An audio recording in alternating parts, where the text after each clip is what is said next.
Donc, Et sinon, ça coûte cher. Je veux dire, si on prend l'exemple d'un vrai fan club, est-ce que ça revient cher de s'inscrire, de... les cotisations, on pourrait peut-être le demander à des témoins ici sur le plateau, Ah ouais. mais les cotisations, je pense que non, il y en a à partir de 500 francs, ça va jusqu'à 1500 francs. Bon, ça dépend un peu de ce qu'on veut obtenir. Si on veut obtenir des CD inédits ou diffuser un très petit nombre d'exemplaires, si on veut obtenir, oui, si on veut voyager, bon, C'est ça, oui, ça dépend, peut aller très loin. Bon, on est adhérent et puis on vous propose des tas de choses, ça Voilà, vous de les c'est accepter ça. ou de les refuser. Tout à fait. Alors je vous l'ai dit en commençant l'émission, Nicolas et Stéphane Sirkis, alias le groupe Indochine, sont là sur ce plateau. On va bien sûr les retrouver parce que les fans y connaissent, mais avant ça, on va se faire un petit plaisir.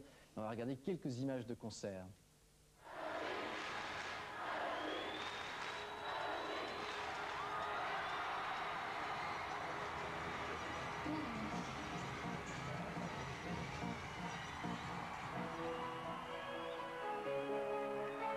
Savoure-moi, savoure-toi, savoure mon amour.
Ah, ça donne envie.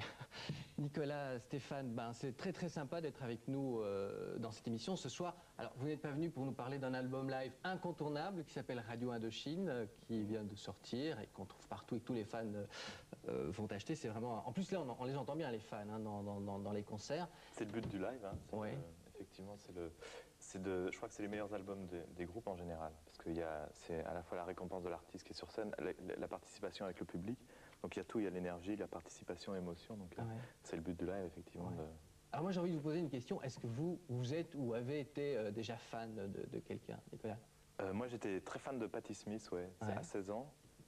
Premier album ouais, c'est ça. J'ai remarqué, après, il y a beaucoup de groupes, des gens de Simple Minds par exemple, ou des gens comme Escher ont été fans de Patti Smith. Donc elle a déclenché aussi beaucoup d'envie de jouer. C'est-à-dire que on est une génération où le créneau musical a changé. C'est-à-dire que on était au milieu des années 70 où il y a eu le début du punk qui a radicalement changé les choses, un peu comme le grunge maintenant. Donc effectivement, on était entre deux eaux où Patti Smith a déclenché beaucoup de carrières, à mon avis, dont celle Escher, des gens de U2 aussi, enfin, en France aussi. Il se trouvait qu'elle était au milieu entre le rock fort, le rock un peu poétique et tout ça. Et toi, Stéphane? C'est-à-dire qu'à notre âge, il y avait beaucoup moins de fan club, de relations assez, pas intimes, mais très proches de chanteurs ou de groupes.